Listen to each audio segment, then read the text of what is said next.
এত সতেজ সতেজ সবুজ সবুজ বেগুন গাছের আপডেটটি আপনাদের সাথে দিতে অনেক বেশি ভালো লাগছে। কিছুদিন আগেই আমি এই বেগুন গাছের একটি আপডেট আপনাদের সাথে শেয়ার করেছিলাম। তো আজ হচ্ছে বেগুন গাছে অধিক ফলন এবং খুব ভালো ফল পাওয়ার জন্য, গাছ রোগমুক্ত রাখার জন্য, এমনকি পোকামাকড় মুক্ত রাখার জন্য কি কি করণীয় এবং কী যত্ন তাই থাকছে।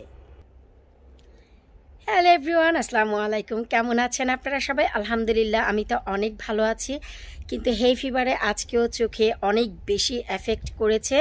চোখগুলো রাব করতে করতে একেবারে আইল্যাশগুলো ছিলে গেছে, লাল হয়ে গেছে, অনেক বার্ন হচ্ছে।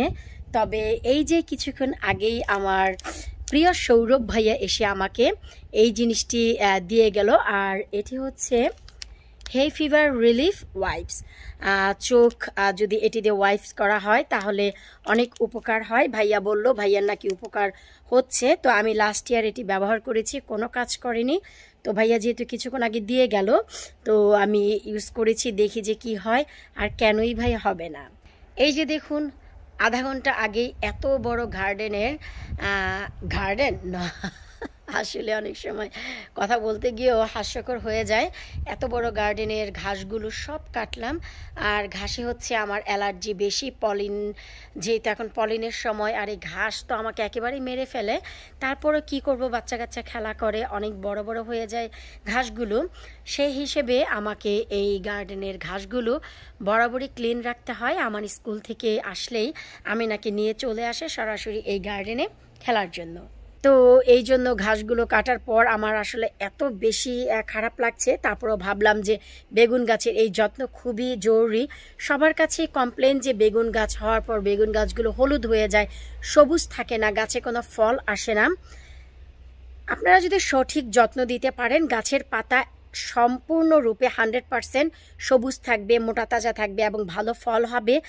সব কিছু করার পরেও যদি বেগুন গাছে ফল না আসে, তার মানে বুঝতে হবে আপনাদের মাটির পিএইচ লেভেল যেটি, সেটি আপনাদের একটু টেস্ট করতে হবে। আর পিএইচ লেভেল টেস্ট করার জন্য কোনো ল্যাবে বা কোনো সায়েন্টিস্টকে আনার দরকার নেই। আপনারা যারা জানেন তারা তো জানেনই, আর যারা জানেন না প্লিজ ভিডিওর নিচে কমেন্ট করবেন পিএইচ লেভেলটি কীভাবে আপনারা চেক করবেন। আমি আপনাদের পরবর্তী একটি ভিডিওতে সেটাই শেয়ার করব। তো চলুন আজ আমরা দেখাচ্ছি যে কিভাবে বেগুন গাছ আমরা যত্ন করব।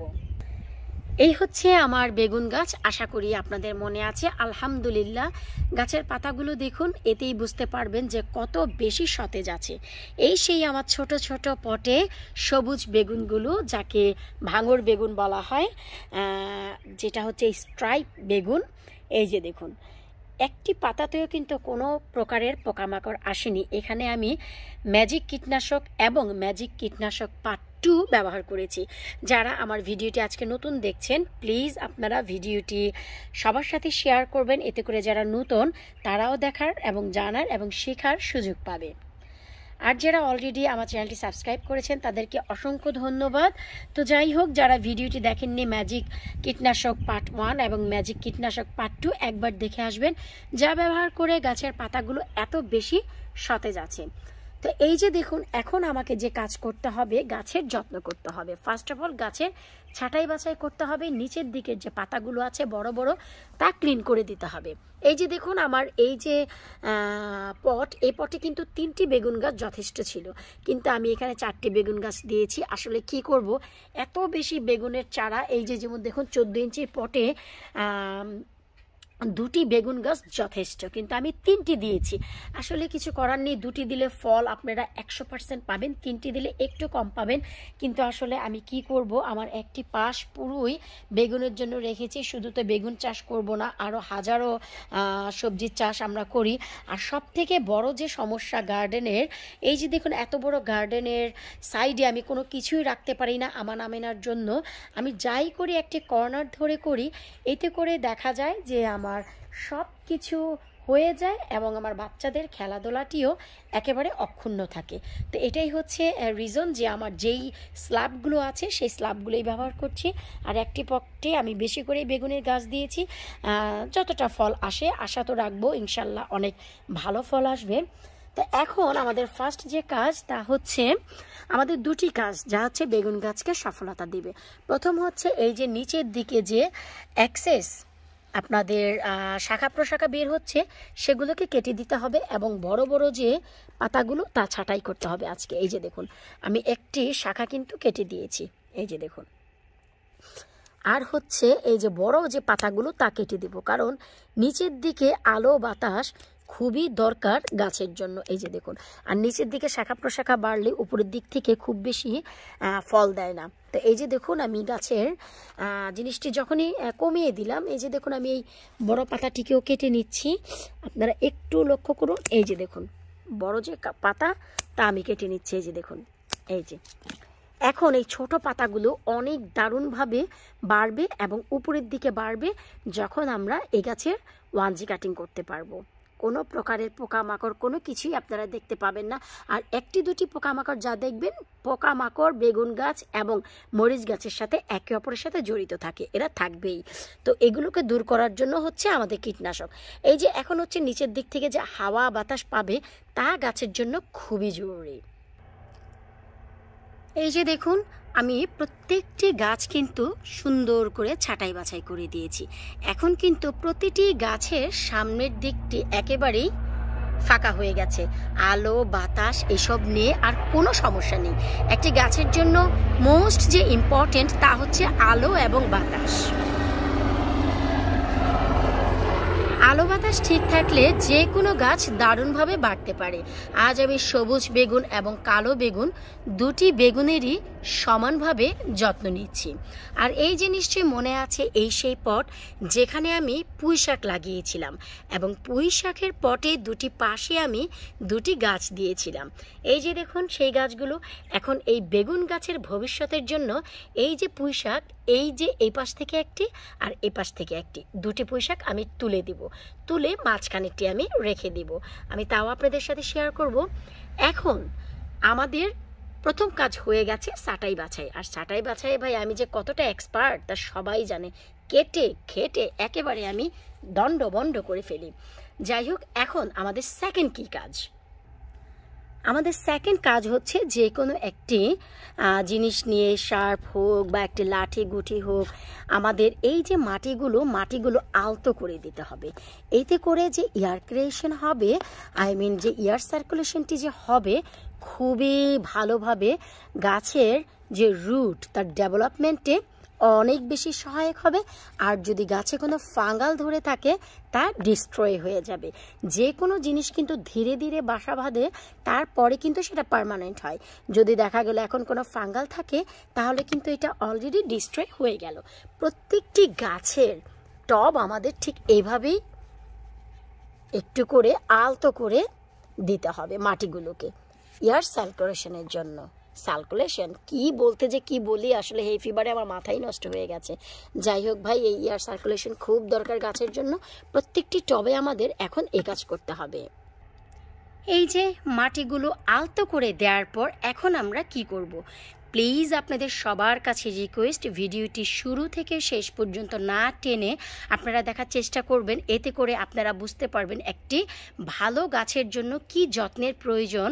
কারণ আপনারা অনেক সময় অর্ধেক ভিডিও দেখেই কমেন্ট করেন, আর সেই কমেন্টগুলো আমাকে যে ইউটিউবের অ্যালগরিদম আমার কাছে আসতে দেয় না, স্প্যামে চলে যায়। তো প্লিজ আপনারা ভিডিওটি শুরু থেকে শেষ পর্যন্ত দেখেই কোনো কমেন্ট করবেন, আর কি যত্ন করতে হয় এগুলো আপনারা জানতে পারবেন।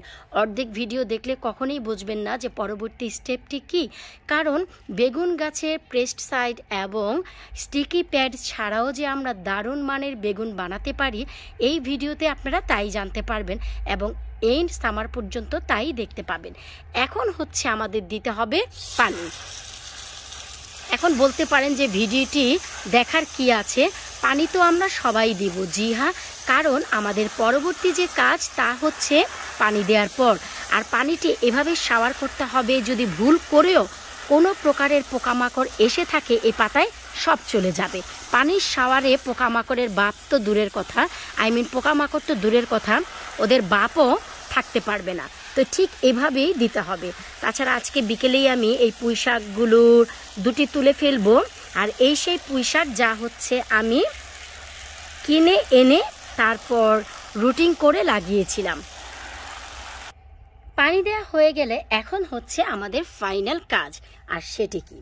সেটি হচ্ছে এই বেগুন গাছের পাতাগুলোকে রোগমুক্ত, এমনকি মিলিবাগ মুক্ত, সিলভাট মুক্ত, পাউডারযুক্ত মুক্ত, পিঁপড়া মুক্ত, যে কোনো ধরনের বাগ মুক্ত রাখার জন্য ব্যবহার করব বাবার বাবা বড় বাবাকে, যেন আমার এই গাছগুলো কেটে দেওয়ার পর এখন কিন্তু যে কোনো পোকামাকড় বা যা কিছু খুব ইজিলি এই মাটিতে আসতে পারবে, কারণ নিচের দিকে পাতা নেই, সব খোলামেলা। কিন্তু ওই যে বললাম বাবার বাবা বড় বাবাকে ব্যবহার করব। এই যে দেখুন, এখন আমি এতে দিয়ে দিব বেশ কিছুটা রসুনের খোসা। এতে করে কোনো প্রকারের পিঁপড়া, কোনো প্রকারের পোকামাকড় এখানে বাসা বাঁধতে পারবে না। এই হচ্ছে বাবার বাবার বড় বাবা, যা দিয়ে আমি আমার শুধু বেগুন গাছ নয়, মরিচ গাছ, এমনকি লাউ গাছের যত্ন করি। এই যে খোসাগুলো আপনারা কেটে এনে এনে আপনাদের গাছের গোড়ায় দিয়ে দিবেন। আর পানিটি দেওয়ার এটিই কারণ ছিল যেন এখন এই যে পাতলা খোসাগুলো উড়ে না যায়, স্টিকি হয়ে পড়ে থাকে। এই যে প্রতিটি গাছের গোড়ায় গোড়ায় আমি দিয়ে দিলাম রসুনের খোসা, বাবার বাবা বড় বাবা। এখন দেখি কোন পোকামাকড় আমার বেগুন গাছে বাসা বাঁধতে পারে। আর নিশ্চয়ই ছাঁটাই বাছাই এবং এই যত্নটি আপনারা বুঝতেই পারছেন। আর এই গাছকে আমি একেবারেই ভেজাল মুক্ত করে দিব। মাঝখানের গাছটি রেখে দুপাশের পুঁই শাকগুলো আমি তুলে খেয়ে ফেলবো, কারণ আমার বীজ থেকে লাগানো পুঁই শাক গাছ করেছি। এটি শুধু করেছিলাম যে যারা বীজ থেকে পারেন না তারা কিভাবে বাজার থেকে কিনে এনে এই গাছটি আপনারা বানাবেন, যার ভিডিও আমি অলরেডি শেয়ার করেছি, প্লিজ আপনারা সেখান থেকে দেখে নেবেন। এই যে দেখুন, সব রসুনের খোসা আমি দিয়ে দিয়েছি এখানে। বিশ্বাস করুন, বেগুন গাছে প্রেস সাইড এবং স্টিকি প্যাড দিয়ে প্রত্যেকটি গার্ডেনার বেগুন আনে, তো আমাদের সেটির প্রয়োজন নেই। রোগমুক্ত রাখার জন্য, ভেজাল মুক্ত রাখার জন্য এই রসুনের খোসাই যথেষ্ট। বিশ্বাস করুন, এই পর্যায়ে এসে বেগুন গাছের এই যত্নের খুবই দরকার ছিল। এই ছাঁটাই বাছাই নাম্বার 1। সেকেন্ড হচ্ছে আমাদের গাছের গোড়ার রুটকে ডেভেলপ করার জন্য, স্ট্রং করার জন্য মাটিগুলোকে আলতো করে দেয়া, যেন উপরের হাওয়া বাতাস নিচে গিয়ে রুটকে স্ট্রং করতে পারে এবং খুব মজবুত করতে পারে। আর তৃতীয় হচ্ছে গাছে পানি মাস্ট বি দিতে হবে। চতুর্থ যে কাজ 4 নাম্বার, আমাদের রসুনের খোসা। এই 4টি কাজ আপনার বেগুন গাছকে হেলদি করবে, ফুল ফলে ভরে দিবে, ট্রাস্ট মি। তাছাড়া আমি আজকের ভিডিও করে স্টপ হচ্ছি না, এন্ড সামার পর্যন্ত আপনাদের সাথেই থাকবো। প্লিজ যারা ভিডিওটি ফেসবুক থেকে দেখছেন, পেজটি ফলো করে সাথেই থাকবেন, ভিডিওটিতে একটি লাইক করতে ভুলবেন না। আর যারা ইউটিউব থেকে দেখছেন, চ্যানেলটি সাবস্ক্রাইব করে পাশে থাকা বেল আইকনটি প্রেস করে সাথেই থাকবেন। আরও অনেক নতুন নতুন ইউনিক ভিডিও নিয়ে আবারও হাজির হয়ে যাব। আল্লাহ হাফেজ, keep watching my channel, love you all.